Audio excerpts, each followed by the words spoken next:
Well, hello everyone, and welcome once again to Riverside Talk. Yes, indeed, Riverside Theatre, right in the middle of the, well, it's kind of one segment, or I should say one particular show into this season of 2012-2013 with a dynamite season.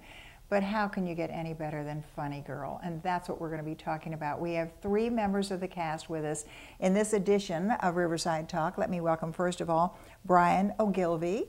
And Brian, as you walked in, I said, my goodness, you look so familiar. And you said? I apparently get that a lot around here. About every third person I pass around the theater since I got here says, have you been here before? And it is my first show, but I must look a lot like either somebody who's a local or someone who's come and done a lot of shows here. Or someone we really were so excited about having him here. I think it may be the latter. Absolutely. No.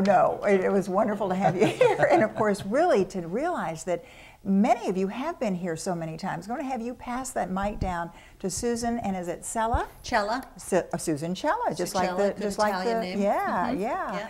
Well, Susan, you have been here before. I have. I was here, I have no idea how many years ago, but the production was The Boyfriend, and it was a co-produced between the Malts and Riverside, and I had a great time then, and I'm having an even more fantastic time now. Oh, that is so great. Let's pass it on down then and introduce James Sasser. Hi. How are you? I'm you look very good. Familiar as well. Well, that's because I have been here before. This is my 5th show at Riverside. Great. So audiences may remember me from Chicago, where I played Billy Finn. Didn't have a mustache then. This is just for Nick Arnstein and Funny Girl. Well, you barely have one now. He's That's good. Well, just for a few days. I love it. But before that was also George and She Loves Me, and that did A Christmas Carol. So. Oh, you are a familiar face then.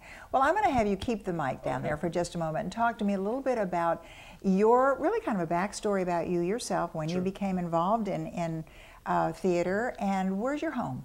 My home is New York. I was an Air Force brat growing up, so I grew up all over the world. My father was stationed in Germany for most of my young life, and then I lived in Northern California.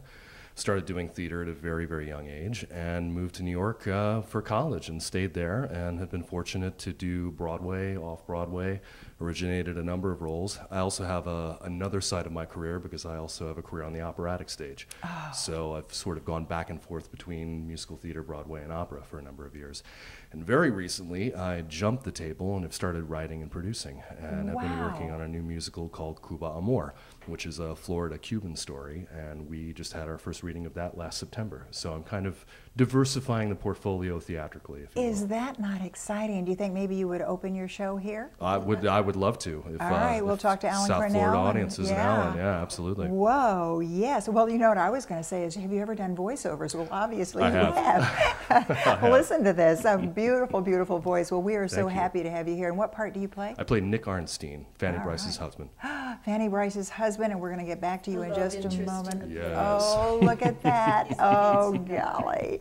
He is indeed. Well, I'm going to have you pass it on down to Susan Cella and talk to us, Susan, about you. Now, I know he's not your love interest because you're the mother. I wish. I'm the old lady. I'm the mother. I'm Fanny's mother. So he's actually my son-in-law. Son-in-law. He becomes my son-in-law. All right. Well, we refer to him in the play as, every time we see him, we say, gorgeous. Oh, gorgeous. And I think we say it right here at Riverside Theatre as well. Well, Susan, let's go back a little bit with you, though. Your theatrical backgrounds? Well, you know, he says he has a career in opera. I started out as decades ago, centuries ago, as a piano major at Eastman School of Music. And then I switched to the opera department, and then I discovered theater in college completely accidentally. And funnily enough, the very, very first show that I ever stepped foot on a stage for was Funny Girl. Oh, for goodness sake. Way back when, in '08, when I was in college. And then I moved to New York, and the very first show I booked in New York was Funny Girl. I was 23, and I played Mrs. Straykosh, the old lady in the show. I was about 50 years too young for it, but that didn't matter. Of course. Then, good makeup. Good acting. Oh, absolutely. Good acting and good makeup. Then, flash forward a few years, I got my equity card doing Funny Girl in Jacksonville, Florida, at the Alhambra Dinner Theater. For heaven's sake. Now, flash forward amount of years, and it's my 4th Funny Girl, and now I'm playing Mama. So all good things happen with Funny Girl in my life. So I'm hoping, besides having a great time here, some great new chapter in my life is going to unfold because it's Funny Girl again, my lucky charm. There you go, ladies and gentlemen. She's asking for something really exciting to happen. Yes, well, come on down. Do you know what I want to do, though, right now? And I want to just, as you pass the mic on down here to Brian, pass on the mic down here, if you will. And while we do that, I want to remind all of our viewers that it is Funny Girl. Now, we're taping just before opening night. And Funny Girl on stage at Riverside Theatre, on the main stage, second production of this fabulous season, opens on January the 10th, and of course runs right on through the 27th, so we'll be telling you more about that. But Brian, tell me a little bit. We've got about 2 or 3 minutes here, so tell me a little bit about you. Well, I am from Houston, Texas originally. Grew up there as the son of fans of theater, but not theater professionals by any means, and I didn't really discover performing until I was in high school, about when I started to get serious about being on the stage and realizing that perhaps, given my size, I wasn't going to be a college football star. So I started getting a quarterback, maybe. Perhaps, although if you ask Russell Wilson, it's pretty tough to get drafted if you're under 6 feet tall. But I started to really love theater and singing and performing, and I also discovered dance around that time. And so I went to college and actually was an opera major there at Northwestern. For goodness sakes, and, yes. I know, all three of us. It's pretty rare, actually, in theater, the people who study classically. See how much you're learning on this show? Exactly. So I majored in opera, got my degree at Northwestern, and then never saw opera again. After I got out of college, I went into theater and started getting work that way, and so that's what I've done, and I've gotten very serious about dancing and became a hoofer, and so I tap dance pretty much in every show I do, almost, and so I'm currently actually on loan from the Broadway production of Mary Poppins. Oh my goodness! They gave me a few weeks off to come down here to do this, sort of recharge my batteries. So that's what I'll be doing as soon as. So you don't fly off the stage with an umbrella or anything? Yeah, I don't. I have nearly flown off the stage in other capacities several times. Well, you know, this is so much fun because we are going to wrap up this segment. We're going to come back, ladies and gentlemen, with these 3 wonderful people that are in the cast of Funny Girl on stage as we speak. No, not as we speak here while we're taping, but certainly opening on January the 10th, running through the 27th. But we're going to talk when we come back a little bit about the part that you play and how you put yourself into it, because we were just talking prior to even going on the air that really so many people just think Barbra Streisand, Barbra Streisand, Barbra Streisand. Not so. This is it's totally different, and I read in one of the articles this morning that years ago they say to you, or even right now with your director here, don't try to be, she says it to Fanny Brice, don't try to be Barbra Streisand. Nobody can be Barbra Streisand. This is going to be a very unique Funny Girl. Can't wait. Going to be so much fun. So we're going to take a little break and we'll be back with another segment right here on Riverside Talk. So don't go away. We'll be right back.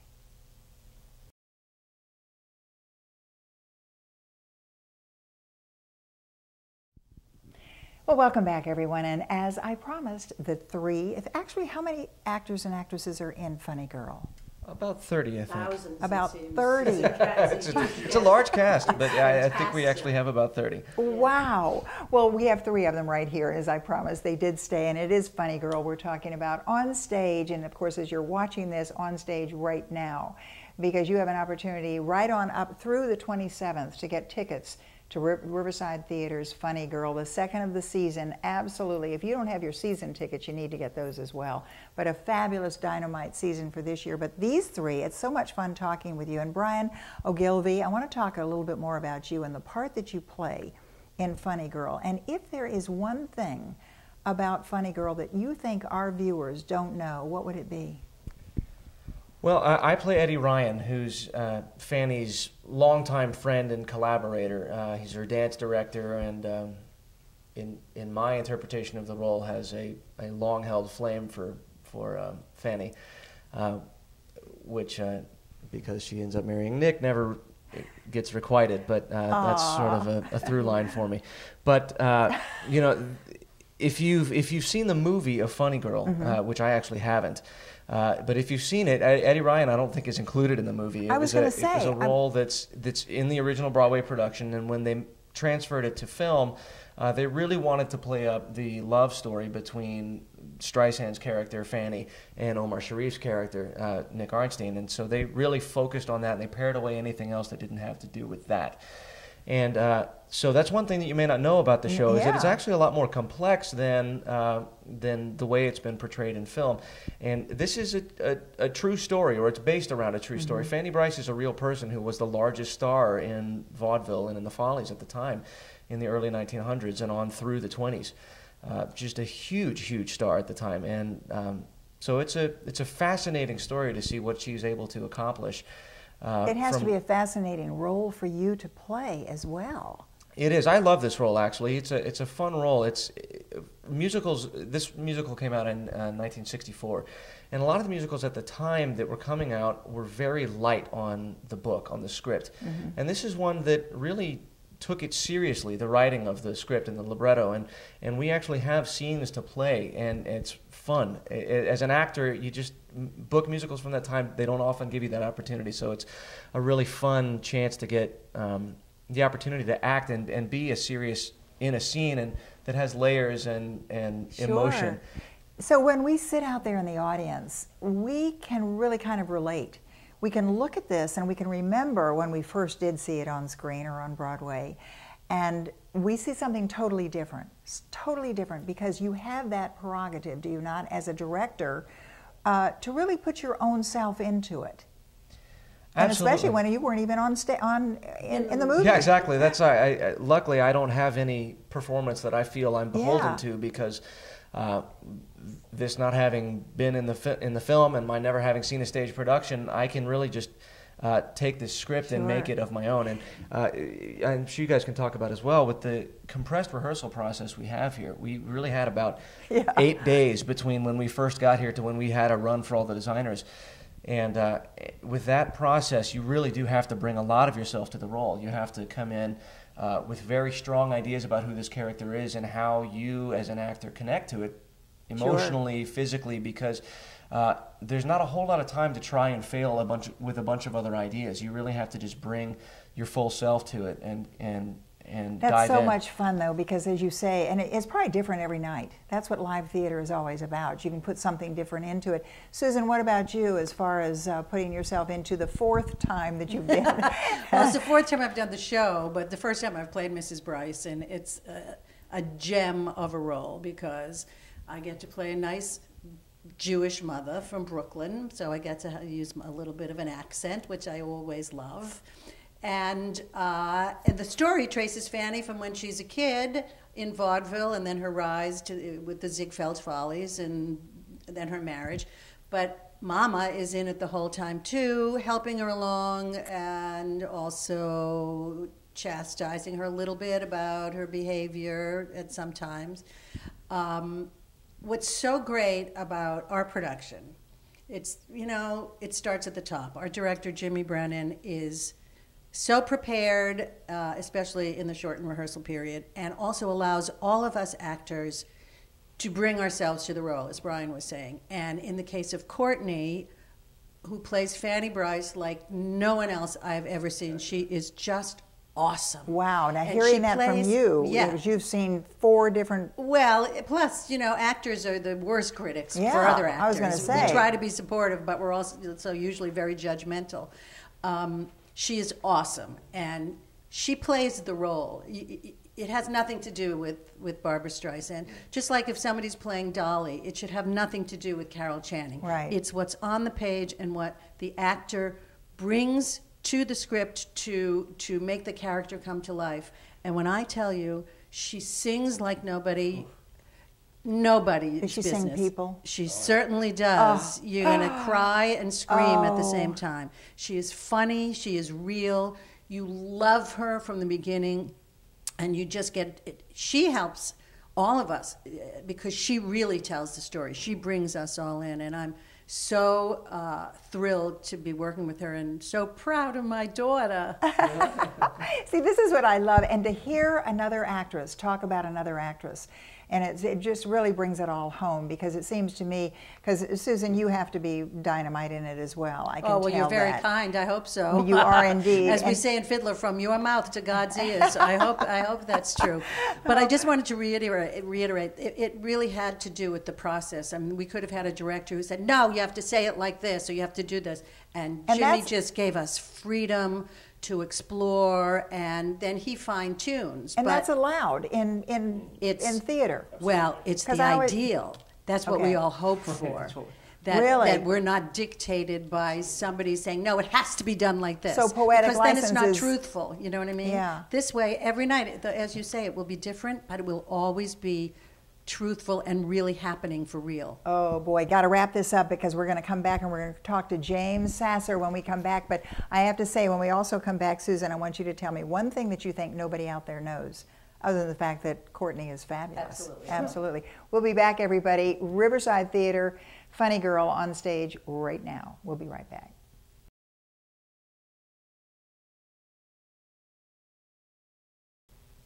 Well, welcome back, everyone, to our final segment. I wish it could go on and on and on. We're here in the Founders Lounge of Riverside Theatre, a magnificent theater, incidentally, if you're just new in our community, talking with 3 members of the cast of Funny Girl. I've already I can't wait to be here. I just can't wait to see all of you, and of course, everything you're talking about. And James Sasser, with this magnificent voice that you have, tell me a little bit about the part you play, and also that question that I asked Brian over here. Is there something you feel that the audience may not know about Funny Girl that you discovered?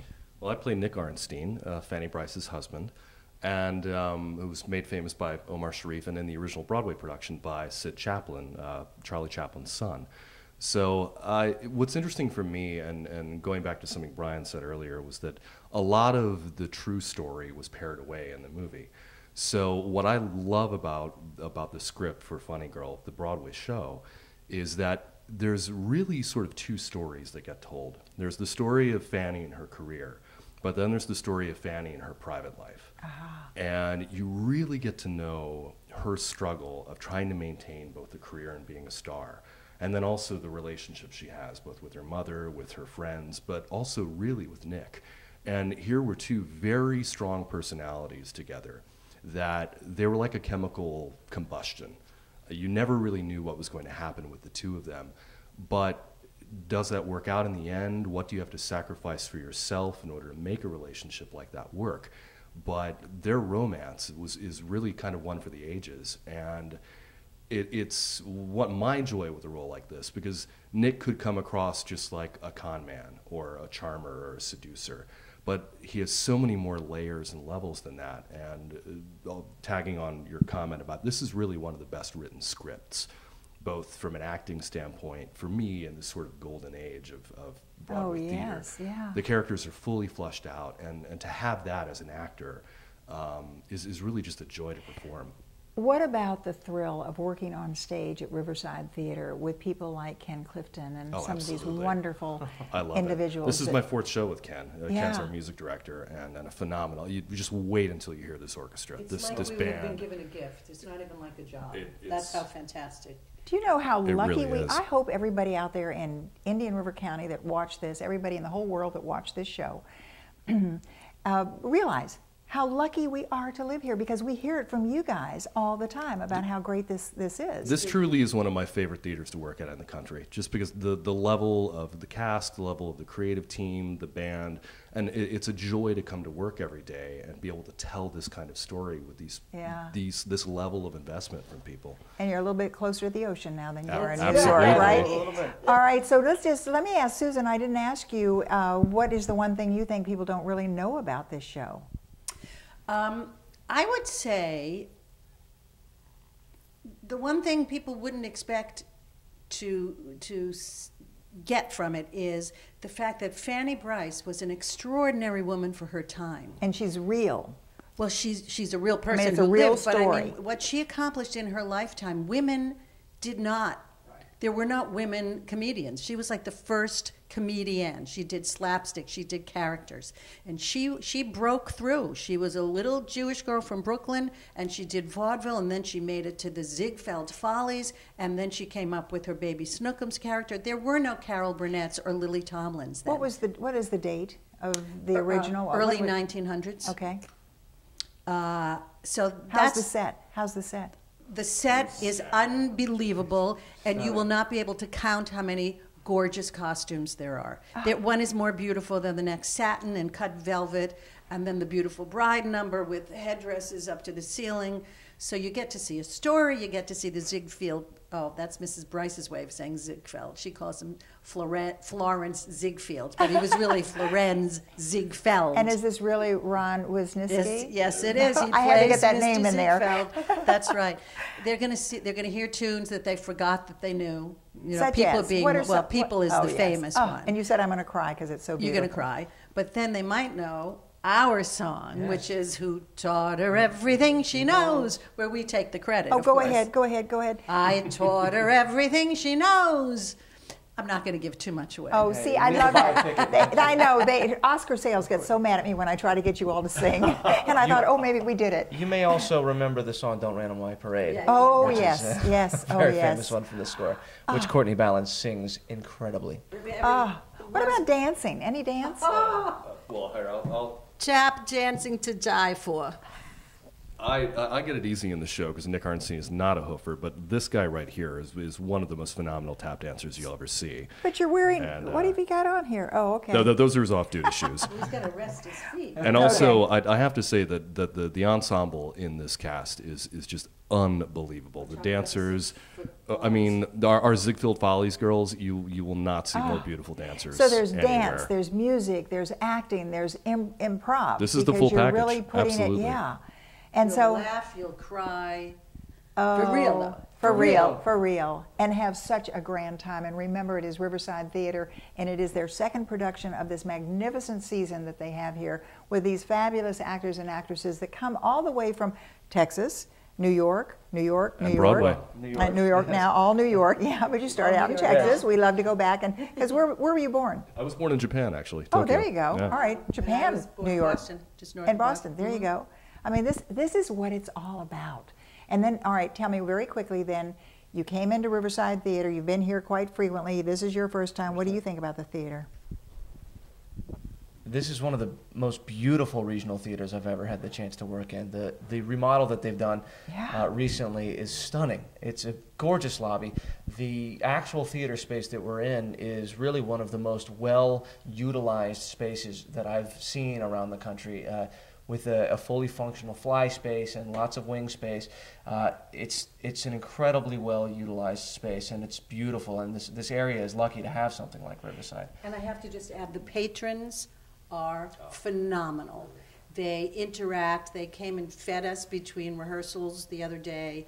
And those ladies that work so hard with you guys,